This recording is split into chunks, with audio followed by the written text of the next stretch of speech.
اللہ پاک ہے اور سب تعریفیں اللہ کے لیے ہیں، اور اللہ کے علاوہ کوئی عبادت کے لائق نہیں، اور اللہ سب سے بڑا ہے۔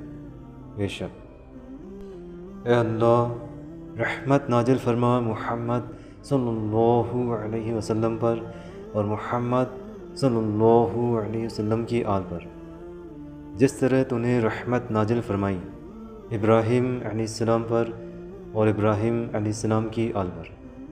بے شک تو شکر و تعریف کے لائق اور بزرگ ہے۔ اے اللہ برکت نازل فرما محمد صلی اللہ علیہ وسلم پر اور محمد صلی اللہ علیہ وسلم کی آل پر، جس طرح تو نے برکت نازل فرمائی ابراہیم علیہ السلام پر اور ابراہیم علیہ السلام کی آل پر۔ بے شک تو شکر و تعریف کے لائق اور بزرگ ہے۔ میں شیطان مردود سے بچنے کے لیے اللہ کی پناہ میں آتا ہوں، شروع اللہ کا نام لے کر جو بڑا مہربان نہایت رحم والا ہے۔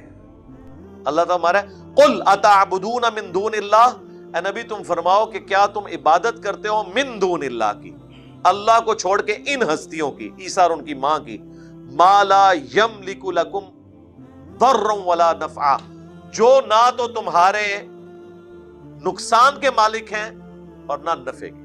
دے لیں دونوں عقیدے اللہ تعالیٰ نے ان کے اٹھا کے پھینک دی ہیں۔ نمبر 1 یہ فرمایا کہ یہ من دون اللہ ہے، کون؟ عیسیٰ اور ان کی ماں۔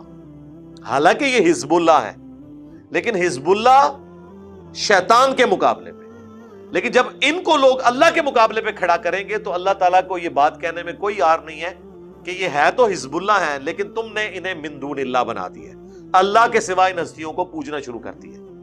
دوسرا وہ تمہارے نفع اور نقصان کے مالک نہیں ہے، اور پھر ساتھ ہی کہہ دیا واللہ هو السمیع العلیم، اور اللہ ہی ہے جو سننے والا علم والا ہے۔ یعنی تمہارے نفع اور نقصان کا مالک وہ ہوگا جو سننے والا علم رکھنے والا ہو، ہر وقت ہر بات کو سننا اور اس کا علم رکھنا، یہ تو عیسیٰ اور ان کی ماں کی کمپیٹنسی نہیں ہے۔ جب عیسیٰ اور ان کی والدہ کسی کے نفع اور نقصان کے مالک نہیں ہیں اور وہ روٹی کھانے کے محتاج ہیں، اور وہ اللہ کے مقابلے پہ عیسائیوں نے جب انہیں کھڑا کیا تو من دون اللہ نے ان کو کہہ دیا تو بابے تے شاہی کوئی نہیں، بابے تے شاہی کوئی نہیں۔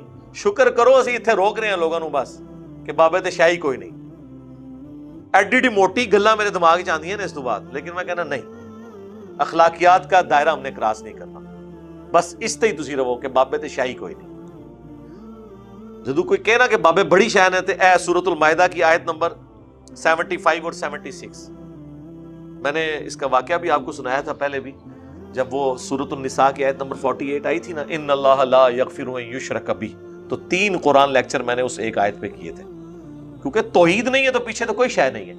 اس میں بھی میں نے بتایا تھا کہ ہمارے آفس کے ایک کولیگ وہ دوسری سائٹ پہ تھے، ہم ایک دفعہ وہاں گئے تو دعوت اسلامی میں، تو وہ جب جماعت کروائی انہوں نے، ہم نے نماز ان کے پیچھے پڑھی، ہم تو پڑھ رہے تھے رفع الیدین سے، وہ بڑے حیران ہوئے کہ ایک رفع الیدین کرنے والا بندہ ہمارے پیچھے نماز پڑھ رہا ہے۔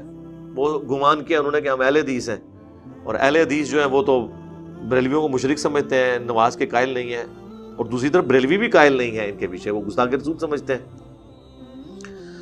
تو ان سے تھوڑی دوستی ہوئی تو انہوں نے دعوت دے دی کہ ہمارے گھر کبھی آئیں چائے کے لیے، تو میں اپنے ایک دوست کو لے کے وہاں پہنچ گیا، تو ہم نے بات کرنی تھی توحید کے اوپر، یہی ارادہ تھا کہ ان کے سامنے بات رکھی ہے۔ اب انہوں نے جال حق پڑھی ہوئی تھی جو میں نے 1994 میں پڑھی ہوئی تھی، اور مجھے پتا تھا اس کے اندر جو کچھ بھی ہے وہ میں نے کور کیا ہوا اپنے ریسرچ پیپر، دعا صرف اللہ ہی سے، مسئلہ نمبر 3 بھی ہے دعا صرف اللہ ہی سے۔ تو وہ کہنے لگے جی قرآن میں جتنی بھی من دون اللہ کی آیات ہیں کہ وہ تمہارے نفع نقصان کے مالک نہیں، یہ سب بتوں کے بارے میں۔ تو میں نے کہا یہ آپ کو بتایا گیا نا، ہم قرآن سے آپ کو کئی آیات پیش کر سکتے ہیں، لیکن ایک آیت ہی ویسے آپ کے لیے کافی ہے۔ میں نے پھر یہ آیات کھولی کہ دیکھیں کہ عیسیٰ ابن مریم جو انبیاء کے 5 بڑے سرداروں میں سے ایک سردار، حضرت ابراہیم، حضرت نوح، حضرت موسیٰ اور عیسیٰ، اور سب سے بڑھ کر محمد رسول اللہ صلی اللہ علیہ وسلم، اور ان کی ماں صدیقہ، اولیاء کی سردار، ان دونوں کے بارے میں اللہ تعالیٰ کہہ رہا ہے کہ کیا تم عبادت کرتے ہو ایسی ہستیوں کی جو من دون اللہ ہیں، اللہ کے سوا اور ہستیاں ہیں؟ تو دیکھ لو من دون اللہ، اللہ نے ان دونوں کو کہہ دیا۔ اب ایک مسئلہ تو اس کا حل ہو گیا، لیکن وہ بات ماننے والے تو نہیں ہوتے، وہ کہتے ہیں جی ٹھیک ہے من دون اللہ یہ، لیکن اصل میں دیکھیں ہم کوئی اولیاء اللہ کی عبادت تو نہیں کر رہے۔ عیسائی تو چونکہ عبادت کرتے تھے نا حضرت عیسیٰ کی، ان کو رب کہتے تھے، ہم تو شیخ عبد القادر جیلانی کو رب نہیں مانتے، ہم نے تو ان کی عبادت نہیں کی، ہم تو اللہ کی عبادت کرتے ہیں، لہٰذا ہم پہ آپ یہ فٹ نہ کریں۔ میں نے کہا جی آدھی تو فٹ ہو گئی نا، کہ انہوں نے کہا چونکہ ہم عبادت نہیں کرتے لہٰذا شیخ عبد القادر جیلانی من دون اللہ نہیں ہے۔ میں نے کہا جی بالکل ایگری، لیکن اگر ان کی عبادت ہو رہی ہو پھر من دون اللہ ہے؟ کہتے ہیں ہاں۔ تو میں نے کہا عبادت ہو رہی ہے کیونکہ آپ ان کو مدد کے لیے پکارتے ہیں، اور قرآن کے پہلے صفحے پہ لکھا ہے ایاک نعبد و ایاک نستعین، اے اللہ عبادت بھی تیری کرتے ہیں اور دعا بھی تجھ سے۔ ایک تو ظاہری اسباب ہے، وہ تو آپ کافر سے بھی لے لیں، وتعاونوا علی البر والتقوی ولا تعاونوا علی الاثم والعدوان،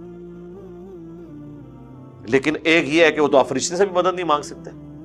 بارش برسانے کی ڈیوٹی فرشتوں کے پاس ہے، لیکن بارش آپ اللہ سے مانگیں گے، فرشتوں سے مانگیں گے تو مشرک ہو جائیں گے۔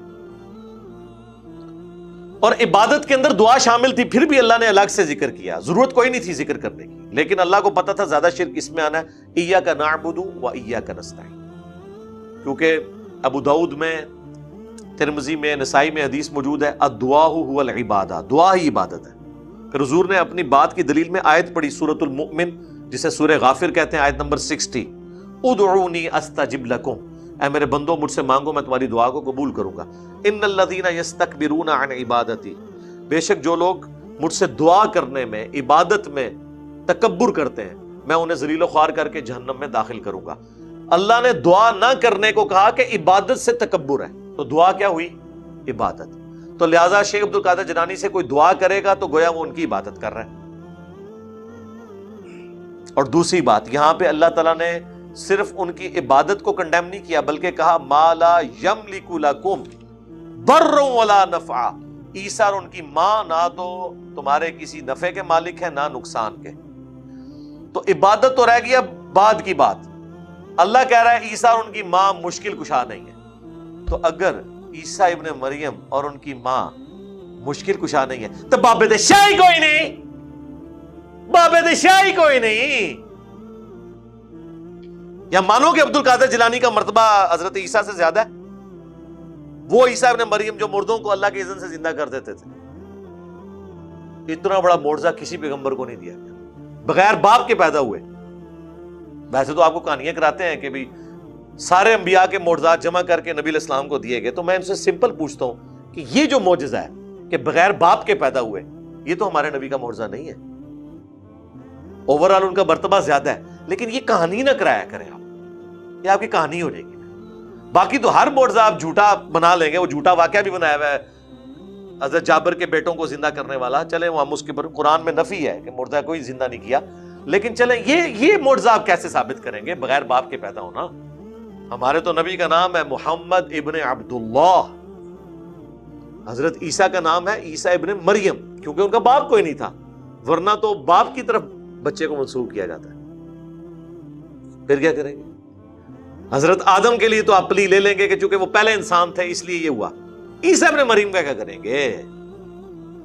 تو یہ کہانیاں نہ کروایا کریں، آپ کے گھاٹے فٹ ہو جائیں گے۔ تو میں نے کہا یہاں تو ان کے مشکل کشا ہونے کی بھی نفی کی گئی ہے، تو اس کے بعد وہ لاجواب ہو گئے، بات انہوں نے مانی نہیں لیکن ڈیفینسو موڈ میں چلے گئے۔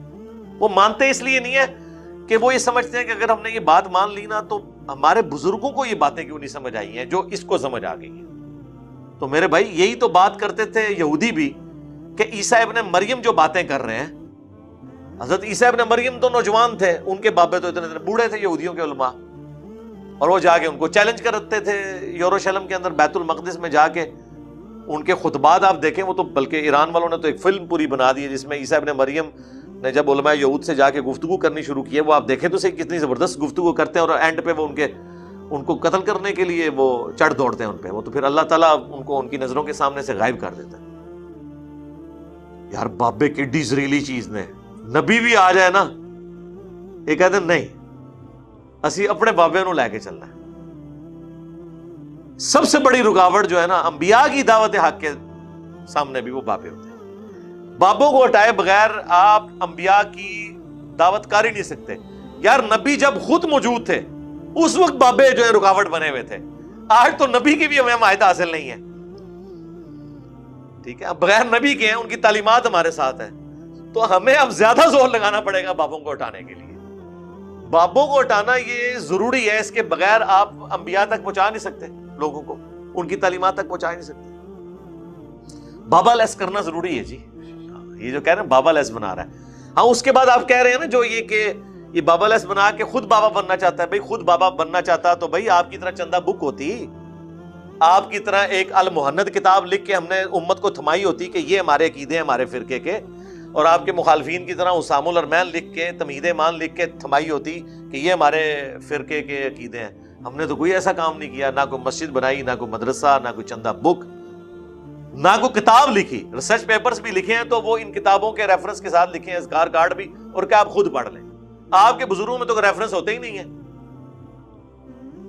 المحنت میں جتنے انہوں نے عقیدے لکھے ہیں قرآن و حدیث کے تو دلائل دیے ہی کوئی نہیں ہوئے.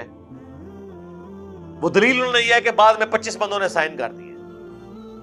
تو اسی لیے انہوں نے فرمایا نا کہ جی میں نے پڑھی نہیں ہوئی تھی لیکن مجھے یقین ہے کہ اتنے بڑے بڑے علماء جس طرح یقین کریں, آپ کو یہ یقین ہے کہ اتنے بڑے بڑے علماء غلط کام نہیں کر سکتے, اس سے زیادہ ہمیں یہ یقین ہے کہ اگر علماء کے سائن ہوئے ہیں نا پھر قرآن حدیث کو نیچے ہونے لگا ہوتے. پھر یہ مطلب ہے کہ انہیں پنجی مولوی پانے پہ نے پنجی والے نہیں تے مولوی پا کے نا ان قرآن حدیث دا جڑا نا ویٹیج پورا کیتا جائے. ٹھیک ہے نا, اتنے علماء کے سائنوں کی ضرورت ہی نہیں ہوتی ہے قرآن و حدیث کو. آیت اور حدیث لکھنے کے بعد سائن لکھنے کی ضرورت ہی نہیں ہے, وہ تو اللہ کے سائن ہو گئے نا, اس کے پیغمبر کی نشانی ہوگی. آیت بھی سائن کو کہتے ہیں, نشانی. قرآن کی آیات اللہ کے سائن ہے, اللہ کی نشانی ہے. احادیث رسول اللہ صلی اللہ علیہ وسلم کے سائن ہے, ان کی نشانی ہے, تو ضرورت ہی نہیں پڑتی. خیر وہ خاموش ہو گئے جب ان کو یہ پیش کیا. باقی ماننا نہ ماننا, زندگی میں کبھی کوئی چیز کام آ جاتی ہے, ہو سکتا ہے زندگی کسی موقع پہ بات سمجھ آ جائے. اے اللہ ہمیں حق بات سننے, سمجھنے اور اس پر عمل کرنے کی توفیق عطا فرما. آمین.